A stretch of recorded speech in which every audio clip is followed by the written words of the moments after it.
Pujya Guruji, Swami Tejomayananji, and our beloved teacher, Swami Swatpananji. My son was 17 years old when he had gone to Venice to see this most beautiful architecture over there.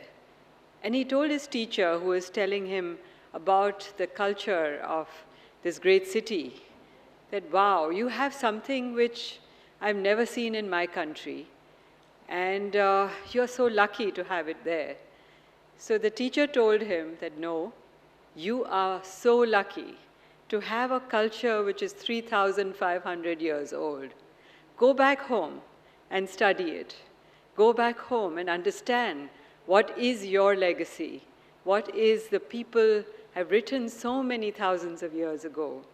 That is why he came back and he told us that, Mom, Dad, I want to study the Gita. And we sat with him every week. There was a young Swami at that time, that was 15 years ago, Swami Swatpananji. That time his name was Satwikji. And he taught us the Gita, and we sat with him and we did it again and again. And now for over a decade we study the Gita, and its impact on our lives is tremendous. So I want to talk today about science, about the Gita and science. I call it Kurukshetra, science and transformation. And I want to talk about Kurukshetra as a metaphor of a battle without which there is no progress. We all know the feelings of Arjuna on Kurukshetra, and it is that I want to talk about. If you think about a mother whose child has an incurable illness, the kind of feeling, the pain, I feel that is a metaphor what Arjun may have felt that day when he stood on the battlefield. So I want to give some examples of the journey, the elixir, the transformation that happens because of Kurukshetra, and the gift, applying science. The Gita opens magnificently.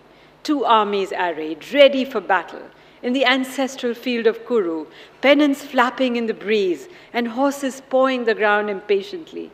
The conch shells signal the beginning of the battle, and the armies are about to hurl themselves with each other.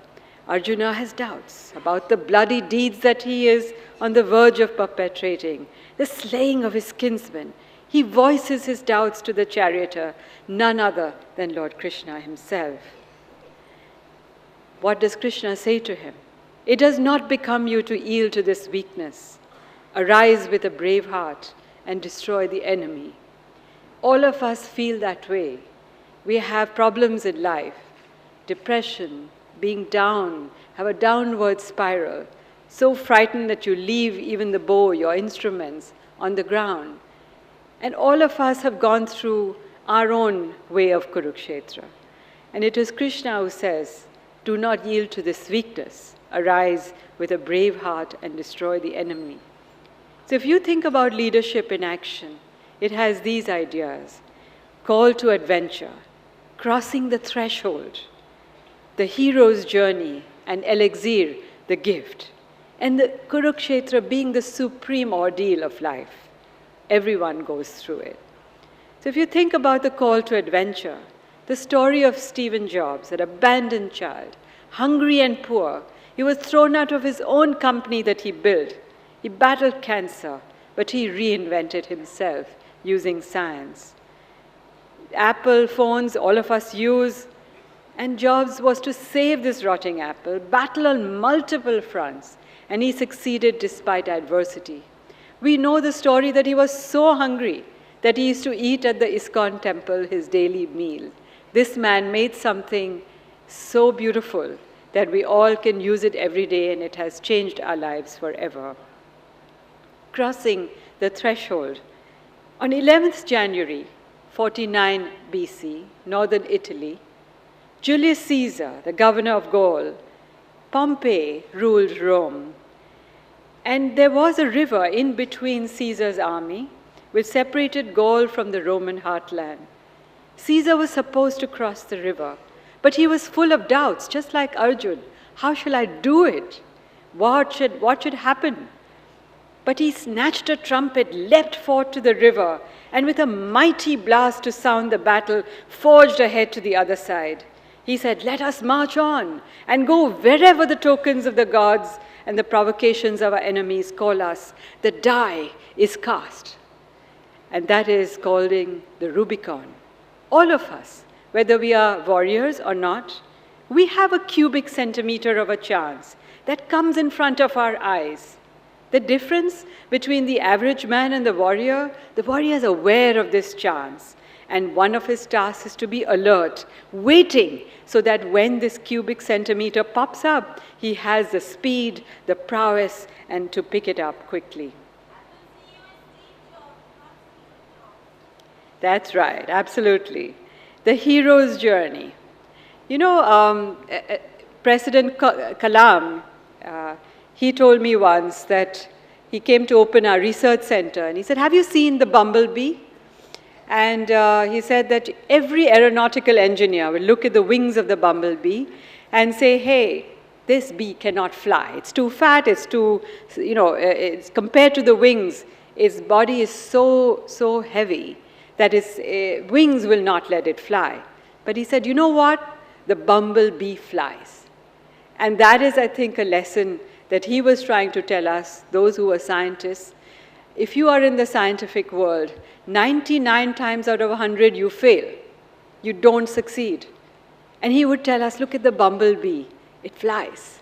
And so all of you who are working in this field relentlessly, remorselessly, trying to find an answer for human suffering, you will fail 99 times out of 100. But remember that bumblebee, because the one time he succeeds. If you think of the story of Ramanujan, he was a fellow of the Cambridge Society. He was elected to the fellow of the Royal Society of London and the fellow of the Trinity College in Cambridge. Ramanujan died in India in 1920 at the young age of 32. But after he died, some 30 papers were published of his work. He was just a poor boy sitting in a village school near Chennai in Tamil Nadu. And he wrote this letter to Thomas Hardy, who was a mathematician in Cambridge, and he said to him, "Here are my theorems." Hardy looked at it and put it in the wastepaper basket. He said, "This is useless." 5 minutes later, he looked at it and he said, "My God, this young man has a brain which is beyond belief, that he has found something that the world has never seen before in the field of mathematics." That was Srinivas Ramanujan. Genentech was a company which started the biotech revolution. Its co-founders set ambitious goals. Today, for the first time, we can produce human insulin, one of the cures for diabetes, something that controls it but helps to bring the sugar down. The gift from the Upanishads, you are what your deep driving desire is. As your desire is, so is your will. As your will is, so is your deed. As your deed is, so is your destiny. And so Arjun says at the end of the Kurukshetra, I will fight. And so if we want a victory of science to cure some of the diseases which are incurable today, diabetes, Alzheimer's disease, hypertension, heart disease, you need to feel the Kurukshetra. You need to understand it's a metaphor for human progress. And you need to pick up the bow and fight. One of the ladies I admire a lot is Melinda Gates. She, when I met her about a year ago, she went to Bihar, she went to Uttar Pradesh, she went to so many places to show her dedication for doing work for the poor of India. I think the Gates Foundation has achieved a lot in trying to remove polio, of which I know Rajshri Birla has also been a partner.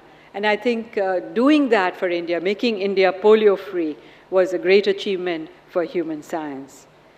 So how do we transform India through science?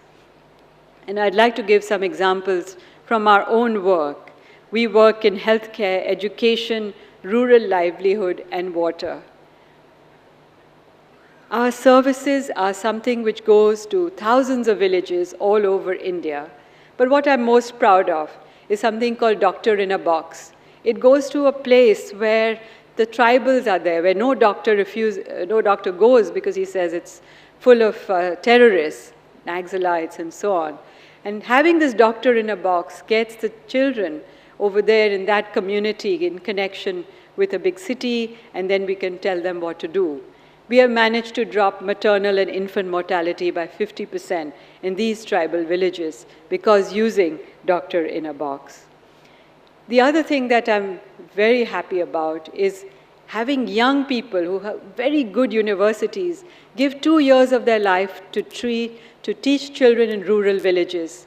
This is called the Principal Leadership Development Program. It's now in many states, and it is remarkable how much these young people have achieved.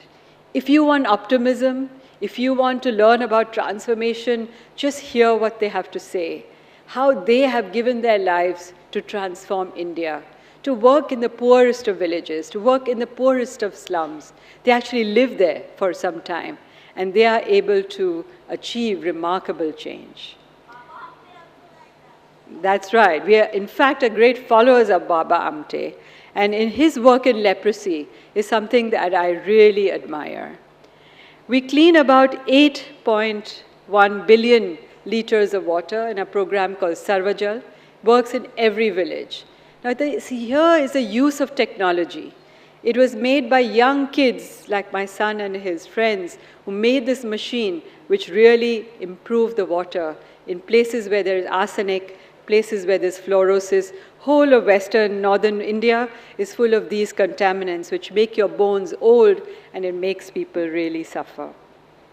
So finally, I'd like to leave you with some of the things that I feel that all of us can aspire to do, learning from the Gita.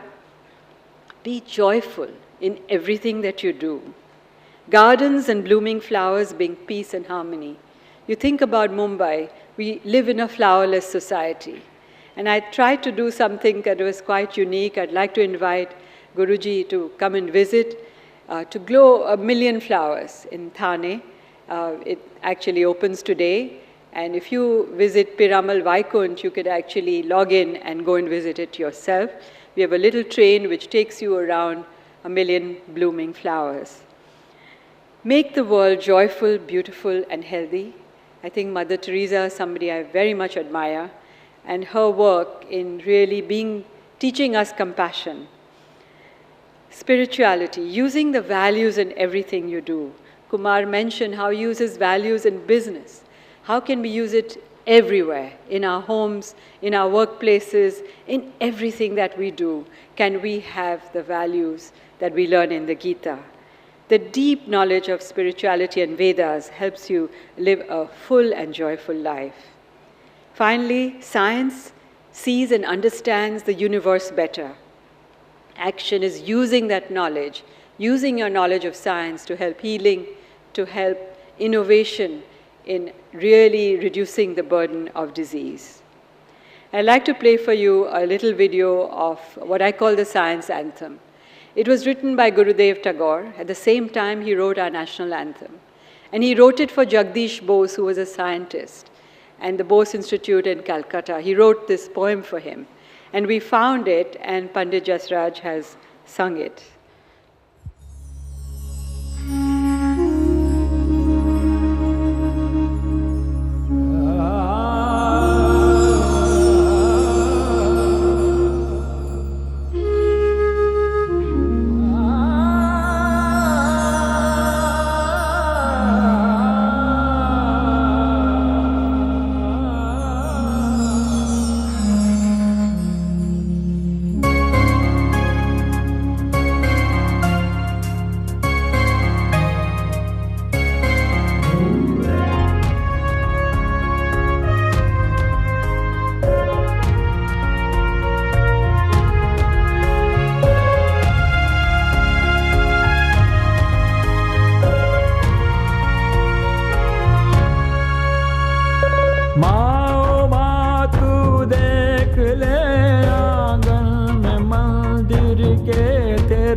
सिंहासन हो, माँ का आशीर्वासन हो, सब श्रद्धालु आओ रे, देश धन्य बनाओ रे।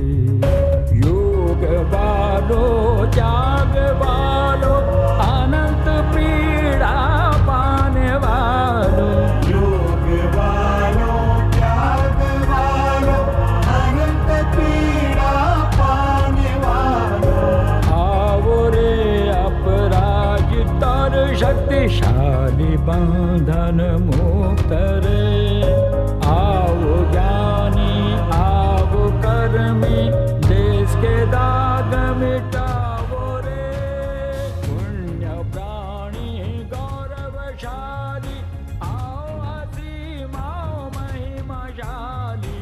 पुण्य प्राणी गौरवशाली, आओ असीम आओ महिमाशाली।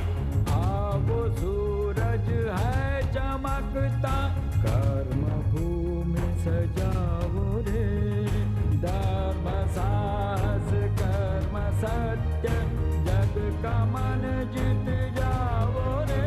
शंख गूंजे जाए हैं, मानव की जय मानवता की जय, हो तपस्या की विजय। जय जय हे, जय हे, जय हे,